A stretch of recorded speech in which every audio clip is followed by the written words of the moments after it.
Le vrai faux de l'info de la matinale avec Jean-Philippe Ballas. Bonjour Jean-Philippe. Bonjour Thomas. Ce matin, le match Sarkozy-Juppé. Avec cette petite phrase du maire de Bordeaux, Alain Juppé, invité du grand rendez-vous hier matin sur Europe 1. Nicolas Sarkozy a le parti. Moi, pour l'instant, j'ai l'opinion.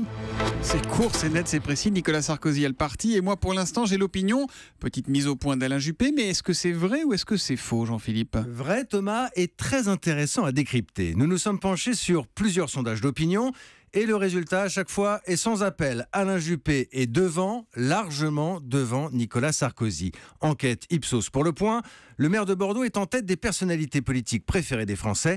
55% d'opinion favorable. Nicolas Sarkozy est 10e, loin derrière, avec 37%. Dans une autre étude, Odoxa, cette fois pour Le Parisien, Alain Juppé apparaît comme celui qui suscite le moins de rejets chez les Français, 23%, alors que Nicolas Sarkozy est l'un des plus mal classés, avec 48%. Voilà, quand on vous écoute, on ne comprend pas très bien les sifflets pour Alain Juppé ce week-end au Congrès des Républicains.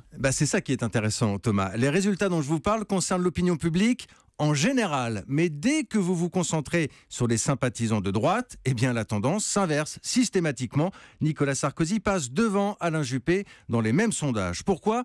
Parce que dans ces sous-catégories, on ne compte plus les électeurs de gauche et ceux du centre, ceux qui visiblement sont davantage séduits par le maire de Bordeaux. Mais alors on se dit que du coup, pour une présidentielle, Alain Juppé est mieux placé que Nicolas Sarkozy ou pas ? Pas forcément, parce que c'est une question de timing. Avant, il y a quoi ? Il y a les primaires. Prenez l'exemple des États-Unis, où le système est bien installé.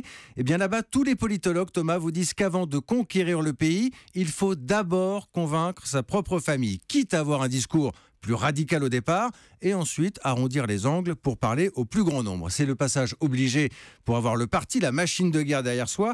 On voit d'ailleurs qu'en interne, côté sondage, Alain Juppé se rapproche de Nicolas Sarkozy. Alain Juppé qui compare ses partisans à une PME pour l'instant. Et on dira que cette PME est condamnée à gagner des parts de marché. Donc tout l'enjeu, c'est de savoir qui va voter, qui sera appelé à voter sur cette primaire. Alain Juppé veut les sympathisants de gauche, c'est pas un hasard. Du centre, pardon, c'est pas un hasard. Le lapsus, le vrai faux de l'info de Jean-Philippe Ballas tous les matins, après le journal de 7h30 sur Europe 1. À demain, Jean-Philippe. À demain. Europe 1, 7h41. Événement ce matin sur Europe 1, puisque nos envoyés spéciaux, Gwendoline de Bono et Xavier Yvon, sont respectivement en Irak et en Syrie. Un double témoignage rare qui en dit long sur l'avancée des djihadistes de l'État islamique là-bas. Gwendoline et Xavier témoignent tout de suite dans l'interview Vérité d'Europe 1.